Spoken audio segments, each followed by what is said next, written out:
റമദാൻ വിട പറയാൻ പോവുകയാണ്. പരിശുദ്ധ റമദാൻ. ആ വിട പറയാൻ പോകുന്ന റമദാനിന്റെ ഒടുക്കത്തെ പത്തിലാണ് ഈ ലൈലത്തുൽ ഖദ്ർ. ലൈലത്തുൽ ഖദ്രി ഖൈറും മിൻ അൽഫി ശഹർ. 1000 മാസങ്ങളേക്കാൾ ഖൈറായതാണ് ഈ ലൈലത്തുൽ ഖദ്ർ. 1000 മാസങ്ങളേക്കാൾ ഖൈറായതാണ്. 3000 രാവും 3000 പകലും എടുക്കുന്ന ഇബാദത്തിന്റെ പ്രതിഫലം ഒറ്റ രാവ് കൊണ്ട് വാരിക്കൂട്ടണോ? ഈ രാവിൽ ഇബാദത്ത് ചെയ്യുക, ഈ രാവിൽ ഇബാദത്ത് ചെയ്യുക. 80 കൊല്ലം ഒരു മനുഷ്യന്റെ ആയുസ് ഒരു പക്ഷേ 80 കൊല്ലം ഉണ്ടാകാൻ പ്രയാസമാണ്. ഇന്ത്യൻ ആവറേജ് ഏജ് 60 വയസ്സാണ് ഒരു ഇന്ത്യക്കാരന്റെ ശരാശരി ആയുസ്. പക്ഷേ 80 കൊല്ലത്തെ ഇബാദത്തെടുത്ത പ്രതിഫലം ഒറ്റ രാവ് കൊണ്ട് ലഭിക്കണമോ? ഈ പരിശുദ്ധമായ രാവ് കൊണ്ട് നേടുക. ലൈലത്തുൽ ഖദ്രി ഖൈറും മിൻ അൽഫി ശഹർ. 1000 മാസങ്ങളേക്കാൾ ഖൈറായതാണ് ഈ ലൈലത്തുൽ ഖദ്ർ. അത് വളരെയേറെ പുണ്യമായ രാവാണ്, പവിത്രമായ രാവാണ്. അള്ളാഹുവിന്റെ അനുഗ്രഹങ്ങൾ ചൊരിഞ്ഞു വരുന്ന രാവാണ്.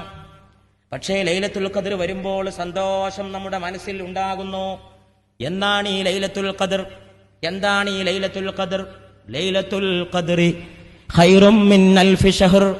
ഇന്നാ അൻസൽനാഹു ഫീ ലൈലത്തുൽ ഖദ്ർ. നാം ആ ഖുർആനിനെ ലൈലത്തുൽ ഖദ്റിലാണ് അവതരിപ്പിച്ചിട്ടുള്ളത്. ഖദ്റിന്റെ രാവിലാണ് നാം അതിനെ ഇറക്കിയിട്ടുള്ളത്. അതുകൊണ്ട് ആ മാസം വളരെ ശ്രേഷ്ഠമായ രാവാണ്. തനസ്സലുൽ മലായികതു വറൂഹ്. അന്ന് റൂഹും മലക്കുകളും ഇറങ്ങി വരും. റൂഹ് എന്ന് പറഞ്ഞാൽ മറ്റാരുമല്ല, ആമിന ബീവിയുടെ മുത്തുമോന്റെ നെറ്റിത്തടത്തിൽ വിയർപ്പ് തുള്ളികൾ സൃഷ്ടിച്ച റൂഹുൽ അമീൻ മലക്ക് ജിബ്രീൽ അലൈഹിസ്സലാം. ആ ജിബ്രീൽ ഇറങ്ങി വരുന്ന രാവാണ് ലൈലത്തുൽ ഖദ്ർ. അത് ഇന്ന് രാവിൽ കോട്ടക്കൽ കുറ്റിപ്പുറത്തെ ചെനക്കലെ പാറപ്പുറത്തിറങ്ങുമോ? ജിബ്രീലിന്റെ ചിറകടി കൊണ്ട് എന്റെ സഹോദരങ്ങളെ നിങ്ങളുടെ കൽബുകൾ തഖ്വയുടെ പൂക്കളെ വിരിയിച്ചെടുക്കുമോ? അള്ളാഹുവിനെ മാത്രം അറിയുന്ന അജ്ഞാതമായ നിഗൂഢതകളാണ്. ആർക്ക് പറയാൻ കഴിയും അങ്ങനെ സംഭവിക്കുമോ എന്ന്? റബ്ബിന്റെ അനുഗ്രഹം ജിബ്രീലിന്റെ ചിറകേറി വരുന്ന രാവാണ് ലൈലത്തുൽ ഖദ്ർ എന്ന് പറയുന്ന ഈ രാവ്. പരിശുദ്ധ റമളാനിന്റെ വിട പറയാൻ പോകുന്ന ഈ മനോഹരമായ രാവ്, ഒടുക്കത്തെ 10 നിങ്ങൾ അതിനെ തിരയുക എന്നാണ് മുത്ത് നമ്മോട് പറഞ്ഞിട്ടുള്ളത്. ഇത് ഇന്ന രാത്രിയാണെന്ന് പറഞ്ഞിട്ടില്ല. 27 രാവ് എന്ന് കണിശായിട്ടൊന്നും പറയാൻ കഴിയില്ല. അതൊക്കെ കൗമുണ്ടാക്കിയതാണ്. ചില ഉലമാക്കന്മാരൊക്കെ അങ്ങനെ അഭിപ്രായം പറഞ്ഞിട്ടുണ്ട്. 27 രാവ് ആകാൻ സാധ്യതയുണ്ടെന്ന്, അത്രേ ഉള്ളൂ. 27 രാവ് തന്നെയാണ് ലൈലത്തുൽ ഖദ്ർ എന്ന് ഉറപ്പിച്ച് പറയാൻ ഒരു തെളിവും ദീനിലില്ല, ഖുർആനിലില്ല, ഹദീസിലില്ല. നമ്മുടെ മദ്ഹബിന്റെ ഇമാമായ ഷാഫി ഇമാമിന്റെ അഭിപ്രായത്തിൽ 21 രാവോ 23 രാവോ ആണ്. ആലോചിച്ച് നോക്കണം. ആ ഷാഫി ഇമാമിന്റെ മദ്ഹബിലാണ് നമ്മൾ. പക്ഷേ വേറെ കുറെ ഇമാമിയങ്ങളുടെ അഭിപ്രായത്തിൽ 27 രാവിന് കൂടുതൽ സാധ്യതയുണ്ട് എന്ന് മാത്രം. ഇതെന്തിനാ രാത്രി അങ്ങനെ വ്യക്തമാക്കാതെ വെച്ചത്? അത് തന്നെ ഒരു രഹസ്യമാണ്. അത് വ്യക്തമായാൽ അന്ന് മനുഷ്യന്മാരെ ഇബാദത്തെടുത്തിട്ട് അതിന്റെ കൂലി ഒന്നിച്ചു കൊണ്ടുപോകും.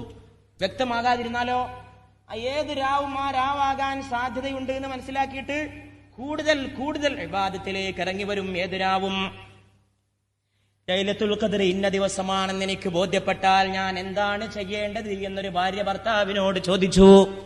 ഭാര്യ സാധാരണ ഭാര്യയല്ല, ആയിഷ ബീവിയാണ്. സിദ്ദീഖിന്റെ ഓമന മകളായ സയ്യിദത്തുന ആയിഷത്തു സിദ്ദീഖ റളിയല്ലാഹു തആല അൻഹ. ഭർത്താവ് അല്ലാഹുവിന്റെ റസൂലാണ്.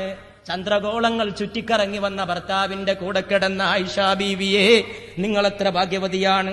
ആയിഷ ബീവി ചോദിക്കുന്നു, എനിക്ക് ലൈലത്തുൽ ഖദ്ർ ഇന്ന രാവാണെന്ന് ബോധ്യപ്പെട്ടാൽ ഞാൻ എന്താണ് ചെയ്യേണ്ടത്? അല്ലാഹുവിന്റെ റസൂലേ, എന്റെ ഭർത്താവേ എന്നല്ല, എന്റെ കൂടെ കിടക്കുന്ന പുതുമാരനെ എന്നല്ല, എന്റെ തവകാന്തനെ എന്നല്ല, എന്റെ ജീവന്റെ സ്വപ്നമേ എന്നല്ല, എന്റെ സാക്ഷാത്കാരമേ എന്നല്ല, എന്റെ കൂടെ നിദ്ര കൊള്ളുന്ന ഭർത്താവേ എന്നല്ല, അല്ലാഹുവിന്റെ റസൂലേ, ഞാൻ എന്ത് ചെയ്യണം? എനിക്കത് ബോധ്യപ്പെട്ടാൽ ഉടൻ തന്നെ പത്നിയെ വിളിച്ചുകൊണ്ട് മുത്തുമണി പറയുന്നു, എന്റെ പ്രിയപ്പെട്ട ആയിഷ, നീ അങ്ങ് ചൊല്ലണം, അല്ലാഹുമ്മ ഇന്നക അഫുവ്വുൻ തുഹിബ്ബുൽ അഫ്വ ഫഅഫു അന്നീ.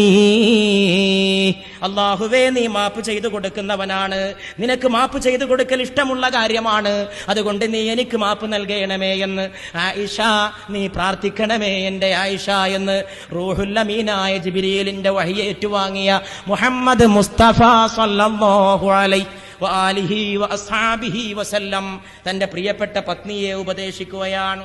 ലൈലത്തുൽ ഖദ്ർ ഭാര്യയ്ക്ക് പോലും പറഞ്ഞു കൊടുത്തില്ല, സ്വകാര്യമായിട്ടെങ്കിലും അത് ഇന്ന രാത്രിയാവും. ഒരു ദിവസം അള്ളാഹുവിന്റെ റസൂൽ പറഞ്ഞു, എനിക്കത് ഇന്ന രാത്രിയാന്ന് മനസ്സിലായി. ഇന്ന രാത്രിയാണ് ലൈലത്തുൽ ഖദ്ർ എന്ന് എനിക്ക് അള്ളാഹു അറിയിച്ചു തന്നു.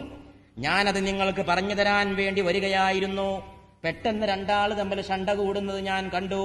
ശണ്ട കൂടുന്നത് കണ്ടപാടെ എന്റെ മനസ്സിൽ നിന്ന് അത് ഇന്ന രാത്രിയാണെന്ന വിജ്ഞാനം അള്ളാഹു ആകാശത്തിലേക്ക് ഉയർത്തിക്കളഞ്ഞു. മറന്നുപോയി.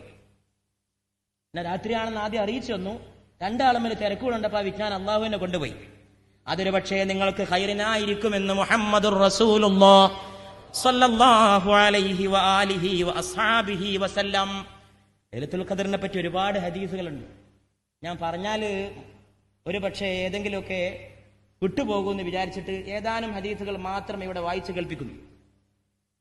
തബ്റാനി ഉദ്ധരിക്കുന്നു, ലൈലത്തുൽ ഖദ്ർ പ്രശാന്തമായ രാത്രിയിലാണ്. അല്ലാഹുവിന്റെ റസൂൽ പറയാണ്, രാത്രിക്കൊരു ശാന്തി ഉണ്ടാവും. ഉഷ്ണമോ ശൈത്യമോ കാറ്റോ മഴയോ ഇല്ലാത്ത രാത്രി. ചിന്തിക്കണം, ഞാൻ വ്യാഖ്യാനിക്കുന്നില്ല, നിങ്ങളൊക്കെ ബുദ്ധിയുള്ളവരാണ്. അന്ന് നക്ഷത്രങ്ങൾ എറിയപ്പെടുകയില്ല. ഉദയസൂര്യൻ രശ്മികളില്ലാതെ ഉദയം ചെയ്യുന്നത് ലൈലത്തുൽ ഖദ്റിന്റെ ലക്ഷണങ്ങളിൽ പെടുന്നതാണ്. നാളെ രാവിലെ സൂര്യോദയം പോയി നോക്കണം ബുദ്ധിയുള്ളവർ. തബറാനി രേഖപ്പെടുത്തിയ ഹദീഥാണ്. വേറെ ഒരു ഹദീഥിൽ സഹീഹ് ബുഖാരിയിൽ പറയുന്നു, അല്ലാഹുവിന്റെ റസൂൽ ലൈലത്തുൽ ഖദ്ർ റമദാൻ 27-നോ 29-നോ ആണ്.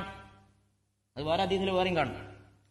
വേറെ ഒരു ഹദീഥിൽ ഇബ്നു മാജാ റഹ്മത്തുള്ളാഹി അലൈഹി റിപ്പോർട്ട് ചെയ്യുന്നു, ലൈലത്തുൽ ഖദ്ർ നഷ്ടപ്പെടുന്നത് നിർഭാഗ്യവാന്മാർക്കാണ്, നഷ്ടപ്പെടുന്നവർക്ക് സകലതും നഷ്ടപ്പെടും. വേറെ ഒരു ഹദീസ് സഹീഹ് ബുഖാരി തന്നെ ഉദ്ധരിക്കുന്നു, നിങ്ങളതിനെ റമദാൻ അവസാന 10-ലെ 9 ബാക്കിയുള്ളപ്പോൾ, 7 ബാക്കിയുള്ളപ്പോൾ, 5 ബാക്കിയുള്ളപ്പോൾ തിരയുക. പിടുത്തം കൊടുക്കാത്ത ഹദീസ്. 9 ബാക്കിയുള്ളപ്പോൾ, 70 ബാക്കി